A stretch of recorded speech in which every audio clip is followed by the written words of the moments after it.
on opening night at, 10 o'clock? Is that what time we went? I think. 9, 10. We went at 9. We went at like 9:10. At 9:10, there you go. And, I mean, that's the perfect time to bring a fucking, like, 6-month-old toddler or little baby, right? It was like a year and a half. Yeah, okay, year and a half. And this fucking baby cried the entire goddamn movie. And, like, it was horrible. And they were, like, somewhat close to us, because we actually sat down front because it was pretty packed a little bit. I didn't want to sit around a bunch of random people I don't like.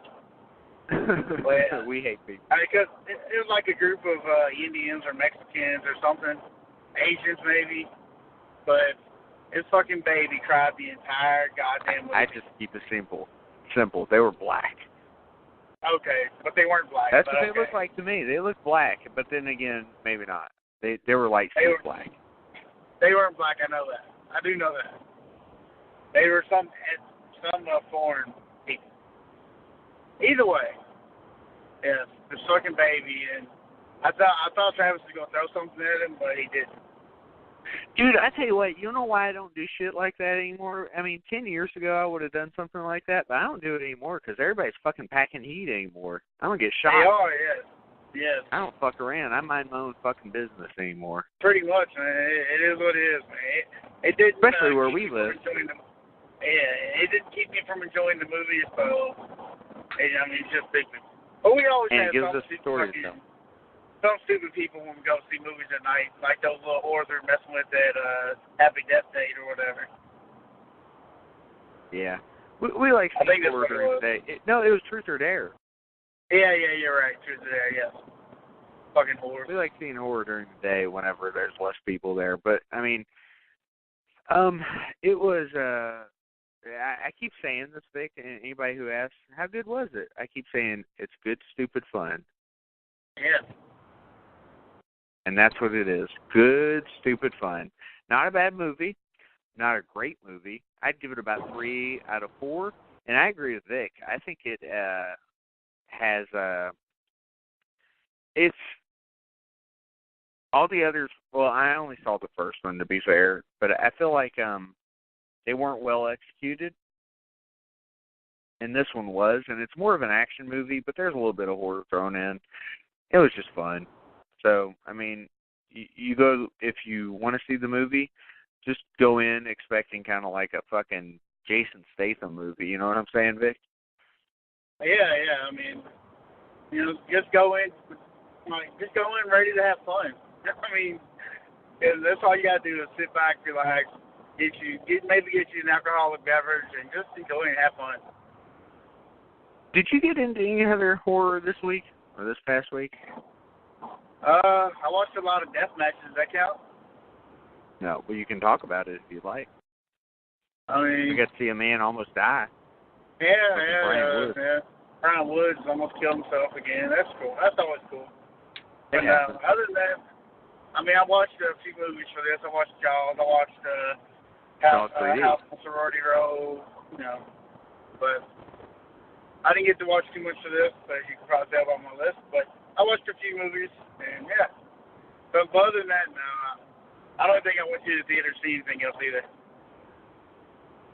I went and saw Ant-Man and the Wasp, and that was fucking awesome, just for the record.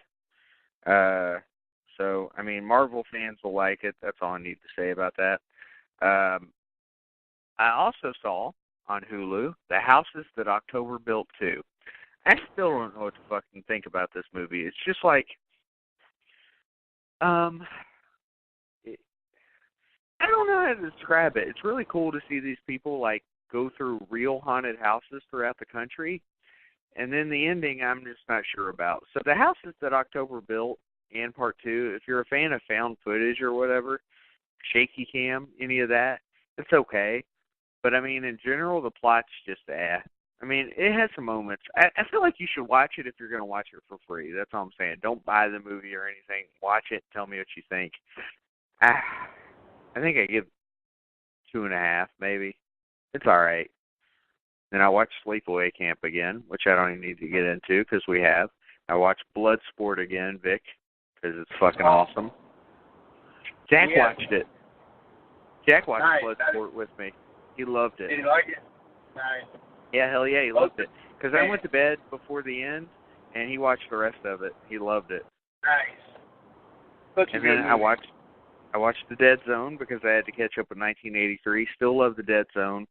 And then I watched I, Tonya again, Vic. I watched it the day my daughter was ice skating. Because doesn't that make sense? It does. It does. So that's it. I don't have anything else. I started watching Interview with the Vampire today. I know you're not a fan. Sorry. I still love Interview with the Vampire. Blake, what do you think of Interview with the Vampire? Blake, Vic hates it. Oh, I don't hate it. Absolutely not. I think it's got good effects and stuff to it. It's got a good story. It's a lot like the book. The relationship between Lestat de Liancourt and Louis Pondelat is very precarious in nature. A little bit of that homoerotic vampire touch in that, obviously. But I try to ignore that. But it's a great movie. It's got some good effects. It's got some decent blood in it. For what it is, a vampire movie, I think it's one of the better ones. Now, of course, I would put Lost Boys above it just because that's just me, And 30 Days a Night. And 30 Days a Night, yeah. John Carpenter's Vampires. Oh, yeah, my wife is a huge fan of that one. And I Fright Night is right up there in my top 5. Yes, fucking Fright Night. I can't wait till we get to the year with Fright Night. What's that, like 87, 88? 85, and then 88 for the second one. So we got 2 years away from Fright Night.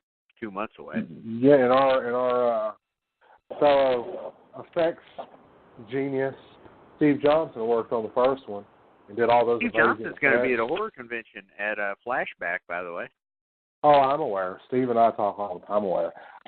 He actually was scheduled to do the one in Vegas with me year before last, but he had something come up and he had to not be there. Speaking of, I'm sure you guys are aware of it.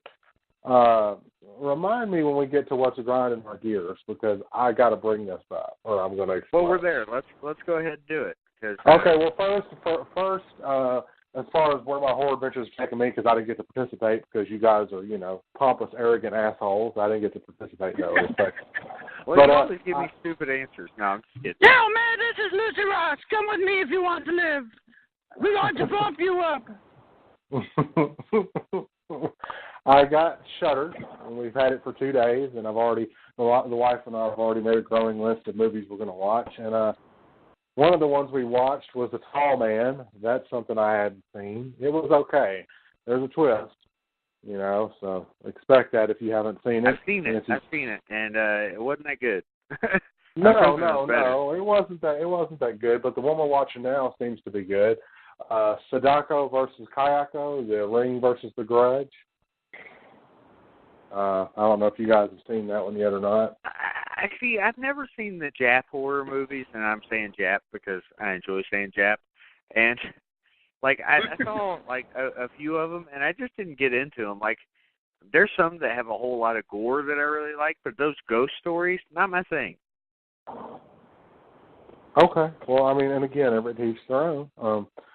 But yeah, man, that's what I've been watching, and I'm making a list of shit to watch that's on there.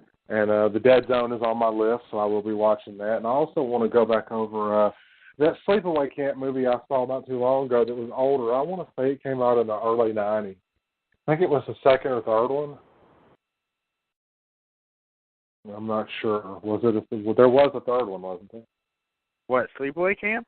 Yeah. Yeah, we're talking about it in 2 weeks. Well, it's something, Angela something is in the title. And it's like she comes back or whatever. Or maybe it's a different girl playing that character. Yeah, it's different people playing it in the sequels. Felissa Rose doesn't come back until Return to Sleepaway Camp. Yeah, that's what I thought. You've got Bruce Springsteen's sister or niece that's in the sequels. Okay. Well, again, I shit you not. Well, I believe you. I saw a couple of the later ones, but man, as far as what's calling me a liar, Blake. I'm not calling you a liar. Are you ready to hear my shit or not, you drunk son of a bitch? We need to hurry up and get passed out. Okay? I will. Okay. Scarefest. Have you already heard about all that shit? Yeah, the Sid Haig thing, I read it, and then I just thought that whoever Sid Haig's rep is full of shit, because I always felt like Scarefest was pretty upfront and honest, and it felt like the whole thing was really weird.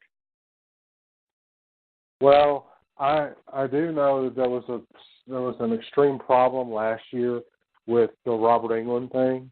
Oh, yeah? People not being able to see him. They sold too many of the jump passes, skip jump pass, whatever the fuck they are. Oh, that's a bitch, isn't it? Those they fucking line cut. And there were people that paid extra money for those, and I remember reading one specific the other day. The lady drove 3.5 or 4 hours, got a babysitter for a kid to come see Robert Englund, and got turned away at 7:40 p.m. and was not allowed access to him again. They tried to make it up to her by saying they would give her a free admission the following day, but that didn't cut it for her, and she had only gotten a babysitter for one night, so she could see Robert on that Saturday. And lots of people are boycotting them. And as far as Sid made the announcement that he wasn't going to be doing it, and Sid doesn't normally make announcements that he doesn't back. And he's 100% because he's always down here for Full Moon Tattoo and Horror. And, he makes a commitment and he sticks with it. And I've been following his career for many, many years and seen all of his convention appearance stuff. And if he says that he told them that he wasn't going to be able to do it, then he wasn't going to be able to do it. And then they somebody screenshotted, I don't know who it was, a thing from his site that showed he was going to be appearing at Scarefest. But it was a Scarefest from a couple of years ago. His site hadn't been updated because it was like the 12th through the 14th, and I think this year it's the 16th through the 18th or something like that. So it was obviously two different sets of years. And a bunch of people are pissed off about it because they bought tickets and stuff for the chance to see Sid Haig. So he posted about it on his Instagram. I'm sure you guys have seen it.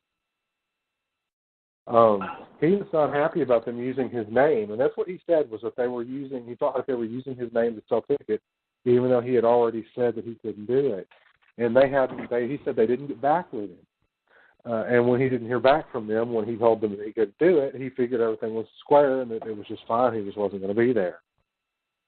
There's text messages from his agent to Scarefest saying that he's good and they can announce him being there. But did you notice that they cut the dates off on that, Vic, on their pictures? There's no date. Yeah, yes. I mean, unless they're showing text from years ago. Well, that might be what it is, because somebody had shown me that they sent the link to me, and I saw where Scarefest, it was posted on Scarefest's page, and it appears that Scarefest posted it, or somebody from that area posted it, the screenshot of the website showing that he was supposed to be there. I saw where, because his website hadn't been updated in like 3 years or whatever, and I guess they weren't even paying attention to that or whatever. But I don't know, man, because Scarefest has always been up front as far as I know. And but there's a lot of people. There's a lot of people, man. I mean, I had a good experience. I got to meet you guys, and Mick was there, but there are a lot of people that were upset.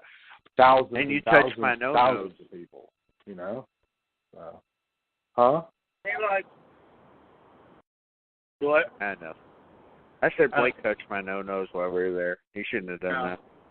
There's even a text from his agent canceling the appearance.